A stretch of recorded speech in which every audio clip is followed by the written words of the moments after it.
안녕하세요. 전주아입니다. 오늘은 좀 특별한 할아버지의 이야기를 소개해드리고자 합니다. 68세 정수 할아버지는 아내와 사별한 지 6개월이 되었습니다.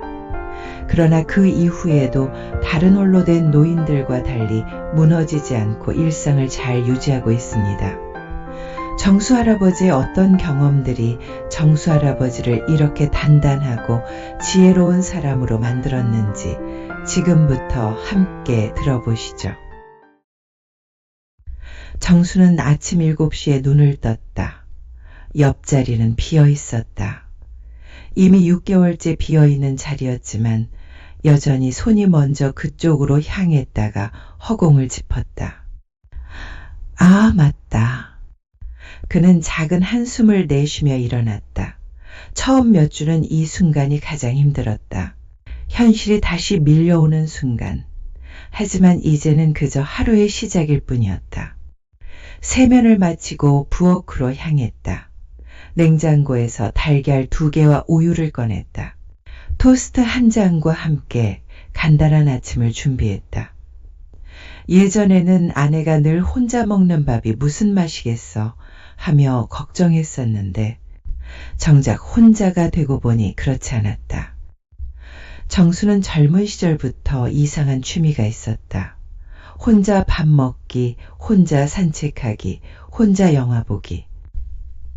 친구들은 왜 굳이 하며 이해하지 못했고 아내도 처음에는 서운해했다. 여보, 나랑 같이 가면 안 돼?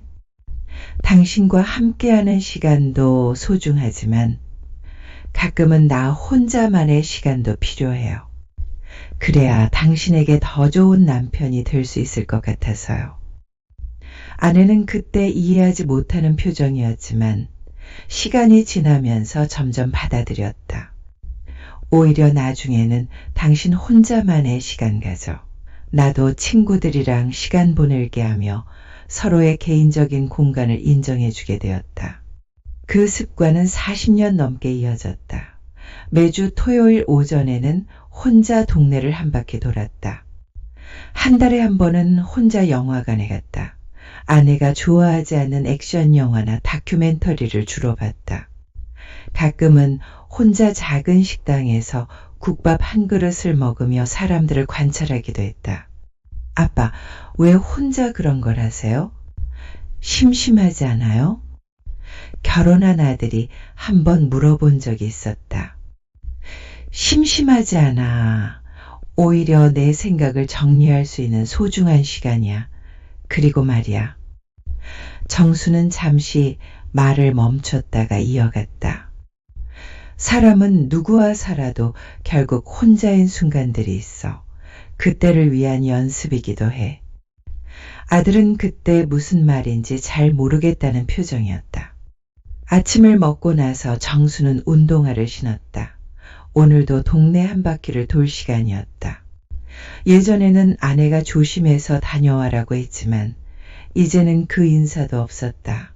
하지만 괜찮았다. 자신에게 조심해서 다녀오자라고 말할 수 있었으니까. 공원에 도착했다. 벤치에 앉아있던 비슷한 또래의 남자가 눈에 들어왔다. 몇 번 본 적이 있는 얼굴이었다. 그 남자는 혼자 앉아서 휴대폰만 들여다보고 있었다. 표정이 어딘지 공허해 보였다. 정수는 그 모습을 보며 문득 생각했다. 자신도 처음 몇 달은 저랬을지도 모르겠다고. 갑자기 혼자가 된 사람들이 겪는 막막함을 이해할 수 있었다. 함께했던 모든 일상이 사라지고 혼자서 뭘 해야 할지 모르는 그 막막함. 하지만 정수에게는 이미 축적된 혼자 있는 기술이 있었다. 혼자 밥을 먹는 것이 어색하지 않았고 혼자 걷는 것이 외롭지 않았으며 혼자 시간을 보내는 것이 지루하지 않았다. 산책을 마치고 집으로 돌아오는 길에 작은 서점에 들렀다. 새로 나온 에세이집을 한 권 샀다. 예전에는 아내가 또 책 사 하며 투덜댔지만 이제는 마음껏 살 수 있었다. 이것도 나쁘지 않은 변화였다. 집에 와서 차를 한 잔 우리고 책을 펼쳤다. 조용한 오후였다. 시계 소리와 냉장고 소리, 그리고 가끔 들리는 바람 소리. 예전 같으면 너무 조용해서 라디오라도 틀었을 텐데 이제는 이 고요함이 편안했다. 저녁 때가 되자 아들에게서 전화가 왔다. 아빠, 저녁 드셨어요? 방금 먹었어. 혼자 계시니까 걱정돼서 우리 집에 와서 같이 드실래요? 고마워하지만 괜찮아. 아빠는 혼자 있는 게 그리 나쁘지 않거든. 그래도 얘야, 걱정하지 마. 아빠는 오래전부터 혼자 있는 연습을 해왔어. 그래서 지금도 무너지지 않는 거야. 전화를 끊고 나서 정수는 창밖을 바라봤다. 해가 지고 있었다. 예전에는 아내와 함께 이 풍경을 바라보곤 했다. 그립긴 했지만 혼자 보는 석양도 나름의 아름다움이 있었다. 그는 문득 손자가 생각났다. 대학생인 손자는 요즘 친구들과 어울리지 못해서 고민이라고 했었다. 혼자 있는 시간을 견디지 못해 한다고도 했다.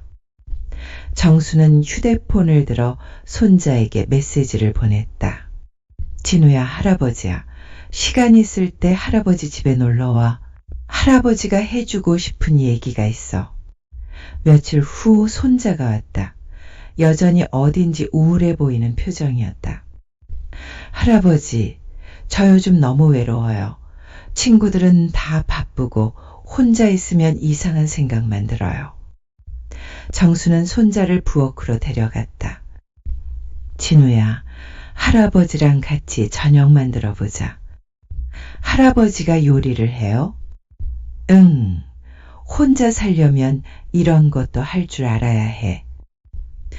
둘이서 함께 간단한 볶음밥을 만들었다. 손자는 처음에는 어색해했지만 점점 재미있어 하기 시작했다. 할아버지, 언제부터 이런 걸 혼자 하셨어요? 젊을 때부터. 할아버지는 말이야, 혼자 밥 먹는 것도, 혼자 산책하는 것도, 혼자 영화 보는 것도 다 연습해뒀거든. 왜요? 정수는 잠시 생각하다가 대답했다. 사람은 누구랑 살아도 결국 혼자야. 가족이 있어도, 친구가 있어도 결국은 자기 인생은 자기가 살아가는 거잖아. 근데 그게 외로운 게 아니라 자유야. 손자는 고개를 갸우뚱했다. 자유요? 그래. 혼자 있을 수 있는 사람은 누구에게도 의존하지 않아도 돼. 다른 사람의 관심이나 인정에 목매지 않아도 되고 자기 자신과 편안하게 지낼 수 있어. 정수는 손자와 함께 만든 볶음밥을 먹으며 계속 얘기했다. 할아버지가 할머니를 떠나보내고 나서도 무너지지 않을 수 있었던 건 혼자 있는 법을 미리 익혀뒀기 때문이야. 물론 할머니가 그리워. 지금도 매일 그리워. 하지만 그 그리움 때문에 내 인생이 멈춰버리지는 않아. 손자는 젓가락을 놓고 할아버지를 바라봤다. 할아버지는 정말 안 외로우세요? 외롭지.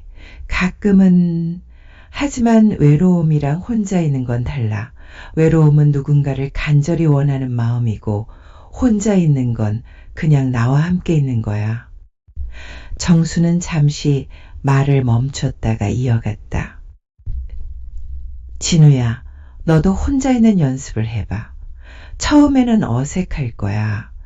하지만 점점 익숙해질 거고 그러다 보면 혼자 있는 시간이 소중해질 거야. 어떻게 연습해요? 간단해. 일주일에 한 번은 혼자 밥을 먹어봐. 카페든 식당이든. 그리고 혼자 산책도 해보고 혼자 영화도 봐봐. 처음에는 스마트폰을 계속 만지고 싶을 거야. 하지만 참아봐. 그냥 주변을 관찰하고 생각에 빠져봐. 손자는 고개를 끄덕였다. 할아버지, 그럼 혼자 있으면 뭘 하세요? 책도 읽고 음악도 듣고 그냥 창밖도 바라봐. 가끔은 아무것도 안 해. 그냥 생각해. 내 인생에 대해서 고마웠던 일들에 대해서, 앞으로 하고 싶은 일들에 대해서. 정수는 일어나서 거실로 갔다. 책장에서 오래된 일기장 하나를 꺼내왔다. 이거 봐. 할아버지가 30대 때부터 써온 일기야. 혼자 있는 시간에 쓴 거지. 별거 아닌 일상들, 그날 느낀 감정들, 생각들. 손자는 신기한 표정으로 일기장을 넘겨봤다. 와, 할아버지 글씨체가 지금이랑 똑같아요. 그렇지? 사람은 잘 안 변해. 하지만 이 일기를 쓰면서 내가 누군지 점점 알게 됐어. 내가 뭘 좋아하는지, 뭘 싫어하는지, 어떤 사람이 되고 싶은지. 정수는 일기장을 다시 받아들고 한 페이지를 폈다. 여기 봐, 오늘 혼자 영화를 봤다. 옆자리 커플이 계속 수군거려서 짜증났지만 영화는 좋았다. 혼자 보니까 온전히 집중할 수 있었다. 집에 와서 영화에 대해 생각해 보니 더 깊이 이해된 것 같다. 이런 식으로 써놨네. 손자는 웃었다. 할아버지 진짜 옛날부터 혼자 영화 보셨구나. 그래.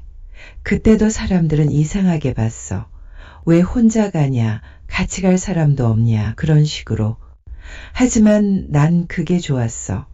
내 취향대로, 내 속도대로 내가 보고 싶은 걸 볼 수 있으니까.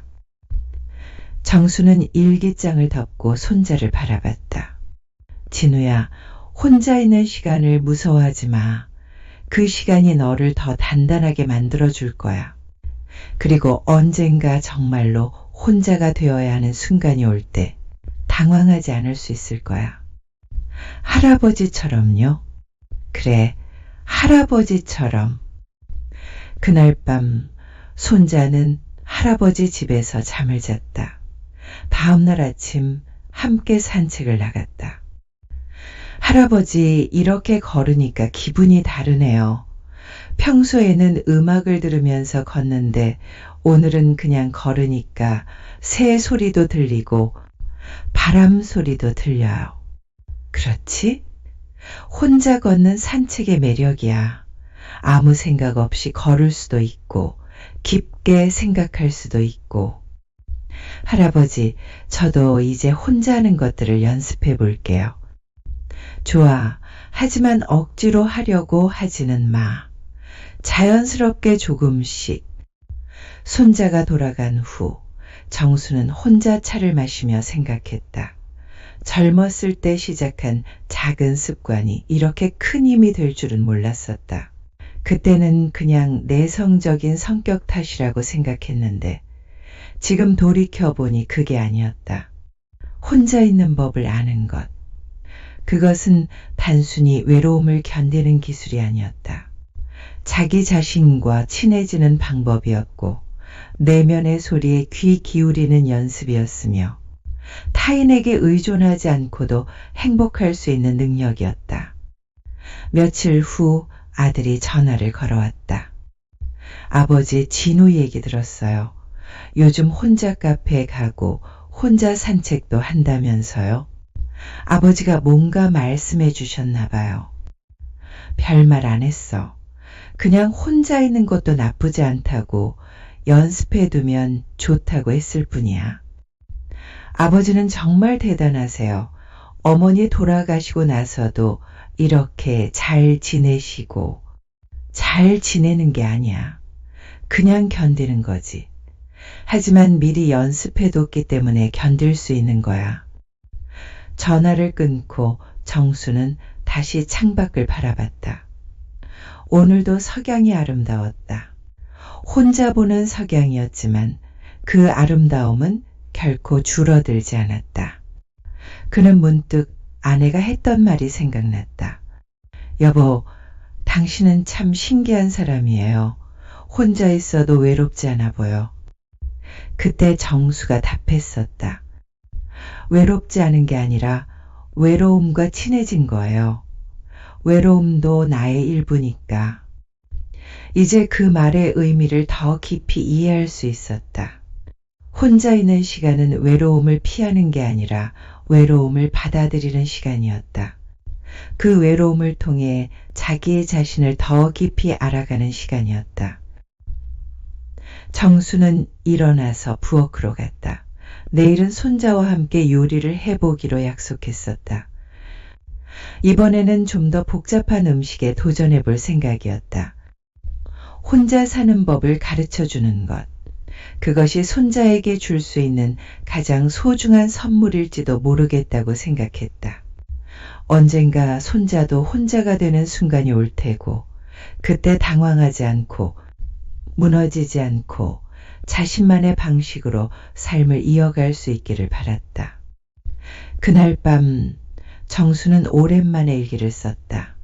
오늘 진우에게 혼자 사는 법에 대해 얘기했다. 내가 젊었을 때 시작한 작은 습관들이 이렇게 큰 의미를 갖게 될 줄 몰랐다. 혼자 밥 먹기, 혼자 산책하기, 혼자 영화 보기.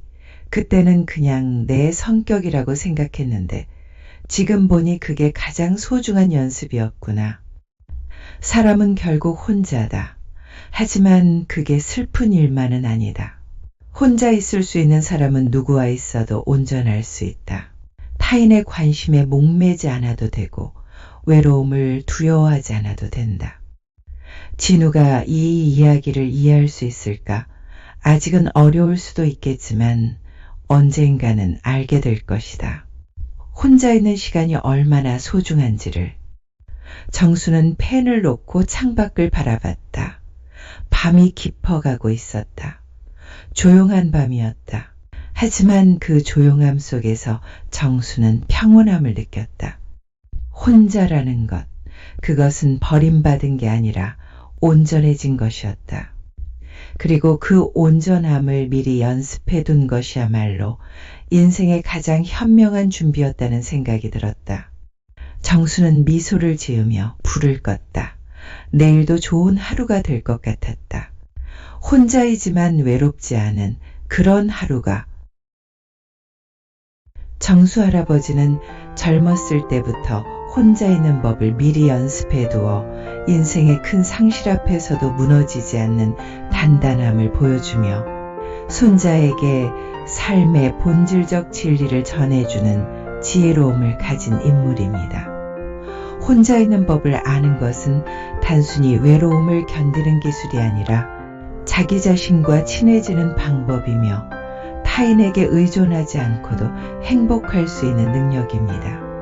할아버지는 이런 연습을 미리 해둔 덕분에 아내를 떠나보낸 후에도 무너지지 않을 수 있었고 이제 그 지혜를 손자에게 전하며 삶을 이어가고 있습니다. 영상이 즐거우셨다면 구독과 좋아요 꼭 부탁드립니다. 여러분의 작은 정성이 영상을 만들어가는 데 큰 힘이 됩니다.